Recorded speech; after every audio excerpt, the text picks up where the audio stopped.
What's going on YouTube? Uberman here. Short video. Unfortunately, I didn't get a lot done today. It took just too long to get all this, well, the simple things done. Want to do a quick walk around. This is what she looks like with the new wheels. These wheels, they're cheap. I got them on eBay for like 450 bucks for the set, and that is with shipping. They're called Vision. They are 16-inch in diameter with a 0 offset. They're 16 by 6, so they're fairly skinny rims, but 16 by 6 to 16 by 8 is actually the original size that came with this truck with a 0 offset, so everything pretty much matches and fits up original. The only thing that is not matched is the center bore. The center bore on these rims is 125 millimeters. The truck is 117 millimeters. So a slight difference there. I already ordered the hub-centric rings that will fit inside the hub board to make them perfect. Get a little bit closer look here. Let's go over to the one that actually has sunlight on it. The tires I got on eBay. Total for the tires, wheels, and lug nuts came out to just over $1,000, which when you take into consideration the cost of tires and rims and lug nuts, $1,000 is really cheap. Like this is budget wheels, budget tires. You can't really beat it. So again, these are Westlake's. These are Radio SL 309s. These are 10-ply E-rated 235 85 16s. These are very tall tires. I think the rims look absolutely beautiful. I think the truck looks great. 13-30 seconds of an inch tread. They ride good. I mean, I really expected, being 10-ply, these are stiff sidewall tires, so I really expected that these things were going to ride pretty rough, but they don't. They actually ride very good. I'm happy with them. Very happy with them. We did a little bit of under the hood cleaning last night and underneath the truck. I'll show you guys real quick. Climbed underneath it with a pressure washer, which wasn't fun, but we cleaned up the rear differential. It looks a lot better. We were able to find the drain plug, so now we know where the drain and fill plugs are on this. This is a 14-bolt. I believe this is a 14-bolt GM. I've had some people saying it's a Dana 60. I don't really know. Don't know. But there's your U-joints. There's another one. There's the carrier bearing. Last U-joint is up there. We went over that yesterday. But if you scoot up a little bit, you can see that we really cleaned some of the gunk off of this motor and transmission. There's the transmission pan right there. It's nice and clean. There's the inspection cover, which is nice and clean as well. And what I like about it is there's nothing leaking under here. You know, that's kind of a rarity. There's nothing dripping, nothing pouring. And this was cleaned up last night. So, dry as a bone. Dry as a bone under here. And that's good news. The suspension, well, you know, I think we're probably just going to replace everything. And when I say everything, I mean everything. I mean control arms, all of it. Center link. Well, we may keep the center link. There's really no reason to replace that. But I think she's going to need an entirely new front end. Let's see if we can pop this hood real quick. Show you guys how the engine came out. Ugh. So difficult to do one-handed. Goodness. Alright, so there's the motor. She came out really clean as well. And as you can see, even after driving it all day, dry as a bone. Which is very, very good. And like I said, we got some new, here's the fuel pump. Some of y'all said you thought the fuel pump might be going bad, but it looks to me like the fuel pump's fairly new. And here's an interesting thing. The fuel filter, several times I've caught this filter actually 100% full. And then there's other times like this where I just got home and it's empty. I bought a new fuel filter. We got chrome valve covers. We got a chrome air intake that's going to really shine this thing up. And I'm still debating on whether I want to change out with like an Edelbrock Performer RPM intake or something, just to clean up the engine bay some. Like I said, no leaks that I can see. I don't see any leaks. Everything looks very solid, and I wanted to show you guys this too. I thought this was impressive. A lot of you commented on how the frame rails were so rusty. And I think a lot of people misunderstand, like you see surface rust, and you think, oh my God, it's rusted. It's just surface rust, but actually, look at the frame on this truck. That's legit. That wasn't rust. That's just caked on dirt.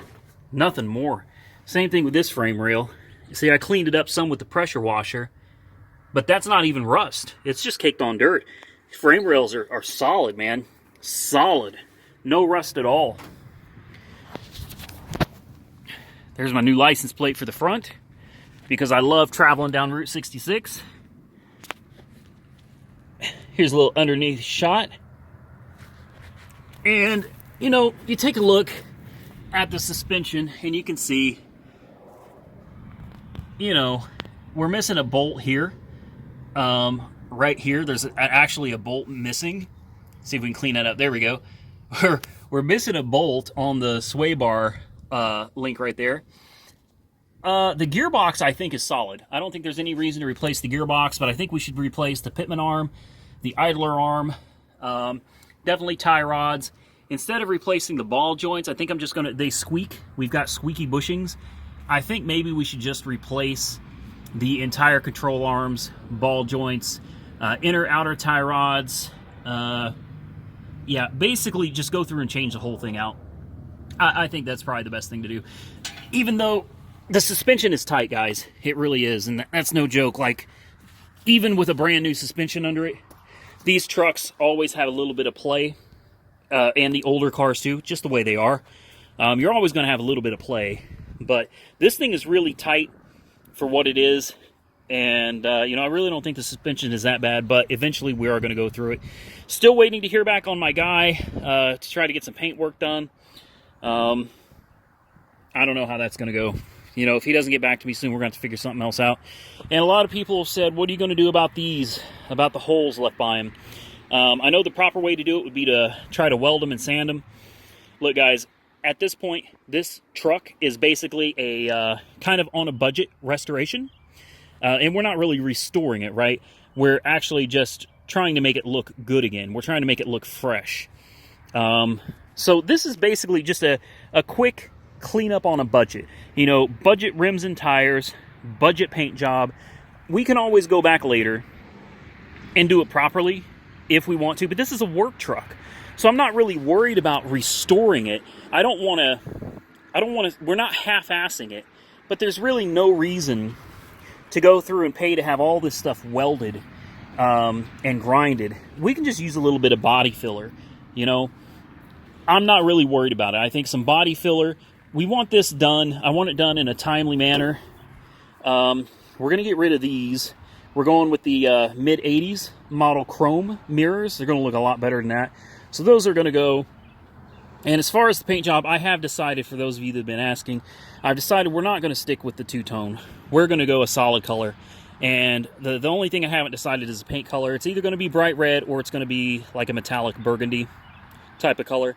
And some of you have said, you know, paint it blue, paint it black, paint it silver. The problem with that is the whole interior of this truck is color matched to the exterior. All right, so red carpet, red dash. If you look at this color of the dash, you know, if you change the color outside, you got to repaint the whole thing, interior included. Screw that. I ain't trying to do all that. And that includes up here too. No, sir.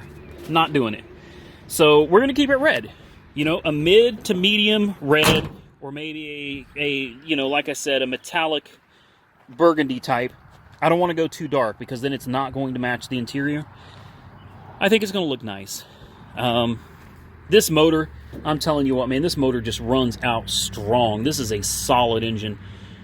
For as old as it is, I really can't believe how well this thing runs and takes off down the road, man. I mean, it moves for a truck, for a big truck. It moves. So there she is. I've taken up enough of your time. I wish we could have got more done today. Maybe we'll get more done tomorrow. But at the same time, I have a family, you know, and I can't just spend all my time working on cars. I need to spend time with the people I love, because that's more important than making money or doing videos. But at least we got something done today, right? We got some nice new rims and tires. I'm putting these up for sale. I don't really know how much to ask for them. I think what's worth more than the rims and the tires is probably those original 1977 hubcaps. I think those are probably worth more than the rest of it. But we've got some decent tires, decent tread on most of them anyway. I think there's only one, this one right here, that has some inner wear. Keep in mind, these tires came off of the black Silverado. These aren't even the tires that came on this truck, so there they are. Those are going up for sale. If someone wants the original lug nuts, those are going up for sale as well. I'll throw it all together, package deal. I'm keeping the fifth one back there. That's my spare, and it doesn't have the Chevy center cap anyway, and I think it's a different wheel. Yeah, totally different wheel. So I'm going to keep all that. I'm going to get out of here. There's the truck. Tell me what you guys think. Comment below. I hope you like my choice of rims and tires. I really think it came out looking super nice. I just wish we could get a nice red paint job to really make this thing stand out. Anyway, I got to get out of here. Stay safe out there, guys. I will catch you soon in the next one.